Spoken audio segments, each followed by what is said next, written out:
নমস্কার, কেমন আছো তোমরা? চলে আসলাম তোমাদের সাথে কিছু সময় কাটানোর জন্য। এখন তোমরা কেমন আছো সেইটা আগে বলো। আমি আছি মোটামুটি, তোমাদের সাথে কিছু সময় কাটাবো সেই জন্যই তাড়াতাড়ি তোড়জোড় করে চলে আসলাম রিক্সা ভাড়া করে।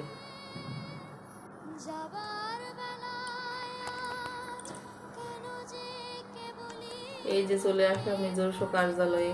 দুপুরে একটু রান্না বান্না না করলে খেতে হবে কি, সেটাই তো কথা। আজকে কি রান্না করব জানো?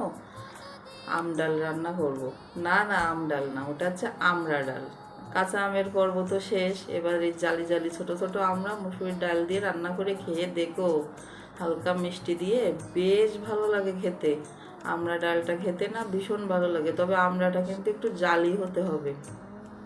আমি কিন্তু একটু ঝালও দিয়েছি, অনেকে ঝাল দেয় না, আমি একটু ঝাল দিলাম। আবার হালকা একটু মিষ্টি দিলাম, এটা কিন্তু ক্ষতিকর জানি, তারপরেও দিলাম। আর আমড়াগুলো খুব সুন্দর সিদ্ধ হয়ে গেছে, দুপুরে একদম ভরপুর খেয়ে নিলাম, দেরি করে লাভ নেই। আর এই যে বৃষ্টি দেখো, বিনা নখেই চলে আসছে সারাক্ষণ, ওদের কলিং বেল চাপা লাগতেছে না। আমগুলো এখন শুধু স্মৃতি হয়েই আছে, এত সুন্দর আম তো এখন আর পাওয়া যাচ্ছে না। এখন যেগুলো পাওয়া যাচ্ছে সেগুলো এই আমের মতো অত ঘিরানো না, আবার অত সুন্দরও না খেতে। ওই আমের আশা না পেয়ে যেগুলো দিয়ে পাচ্ছি ওগুলো দিয়ে চালিয়ে দিচ্ছি, এটাই আর কি। বিকালে একটু টুকটাক নাস্তা করে নিলাম, নিয়ে ঘুরতে বেরিয়ে পড়লাম। দেখো সূর্যি মামা এখন বাড়ির দিকে যাচ্ছে, আমরাও যাচ্ছি সূর্যি মামার সাথে সাথে। এটা হলো কি জানো?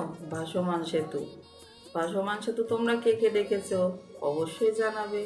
আমি তো অনেকবার যাই, অনেকবার দেখেছি, কারণ ভাসমান সেতুর ওখানেই আমাদের বাড়ি। সেতু পার হয়ে চলে যায় বাড়িতে, তাই সব সময় যাওয়া পড়ে, সব সময় দেখা পড়ে। তারপরেও যেন মনে হয় কিছু যেন বাকি আছে, এত ভালো লাগে না সেতুটা দেখতে। আর সবাইকে বলি মাঝে মধ্যে একটু ঘুরতে যাও, ঘুরতে যেতেই হবে, নিজেকে একটু সময় দিতে হবে, না হলে কিন্তু হবে না। আমরা এই যে সবার কথাই বলছি, ঘরের কাজ করি, ঘরের বিছানা গুছিয়ে রাখি, ঘর গুছিয়ে রাখি, আলমারি গুছিয়ে রাখি, নিজেকে কেন একটু সময় দিই না? নিজেকে কেন ঠিক মতো করে গুছিয়ে রাখতে পারি না? কেন নিজেকে একটু সময় দিতে হয়, সুন্দর করে গুছিয়ে রাখতে হয়। দেখবে নিজে সুন্দর করে পরিপাটি সেজে গুজে মার্জিতভাবে থাকবে, তোমার মনটাও সুন্দর থাকবে। আর মাঝে মাঝে তো একটু ঘুরতে গেলে কি হয় জানো? আমাদের মাইন্ড রিফ্রেশ হয়ে যায়, এই জন্য ঘুরতে যাওয়াটা অবশ্যই দরকার, সুন্দরভাবে বেঁচে থাকার জন্য এবং নতুন অভিজ্ঞতার জন্য। টাটা, বাই বাই, সবাই ভালো থেকো।